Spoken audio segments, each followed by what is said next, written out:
근데 어쨌든 이런 전략 공천의 원칙 기준이 나왔습니다만 기존의 당협위원장들이나 기존 선거에서 졌던 분들, 출마 준비하고 있던 분들은 그래도 불만이 많을 것 같습니다.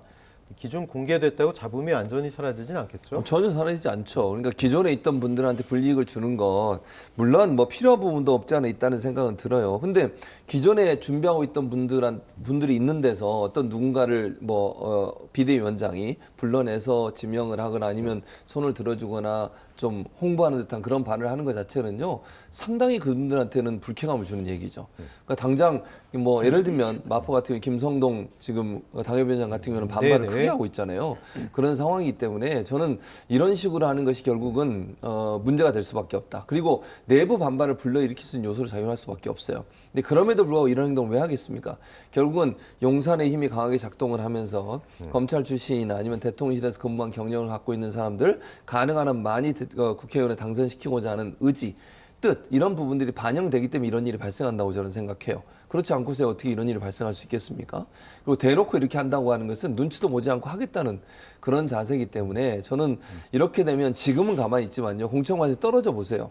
반발할 겁니다, 당연히. 그때 뭐 탈당까지 나올 수도 당연히 있죠. 그럴 수 네. 있죠. 그렇게 돼서 이제 뭐 신당으로 가든지 아니면 무소속으로 출마하는지 이런 가능성이 저는 있다고 생각하기 때문에 그래서 저는 가능한 한 전략 공천 지역구도 줄이고 경선을 통해서 이걸 승복할 수 있게 하는 분위기를 만들어줘야 돼요.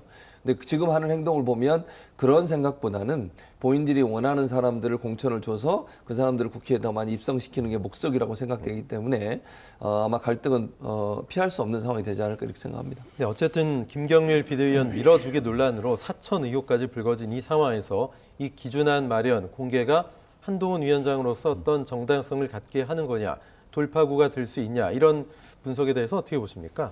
그러니까 사실은 이제 이번 그 논란 과정에서도 어제 이제 그 윤석열 대통령 만나서 90도 그 그러니까요. 폴더 인사. 하는 바람에 모든 게 사실은 상황 정리가 다 돼버린 거 아니겠어요? 네. 결국은 윤 대통령의 권위를 지금 이제 인정하고 나선 거고 이렇게 되면 공천도 윤 대통령 주도로 그냥 간다는 걸 이제 의미를 하는 겁니다. 그래서 한동훈 위원장이 아마 자기가 할 수 있는 게 별로 없을 거예요. 사실은 그 비대위원 구성 관련해서도 김경률 비대위원 말고는 나머지는 다 그 한동훈 비대위원장 작품이 아니고 다 대통령실과 뭐 당 지도부 이렇게 해서 한 거다라는 소문이 파다했어요. 그렇게 보면 한동훈 위원장의 지금 현재 당내 자기 편은 김경률 비대위원밖에 없는 겁니다.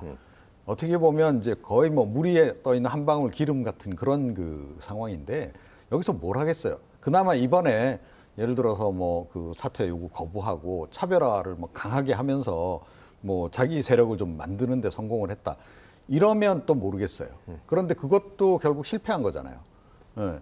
그런 상태에서 뭐 어떻게 힘을 쓰겠습니까? 제가 보건대는 그냥 뭐 바지 사장 역할. 그거로 그냥 끝날 것이다. 이렇게 좀 봐야 될 것 같습니다. 네.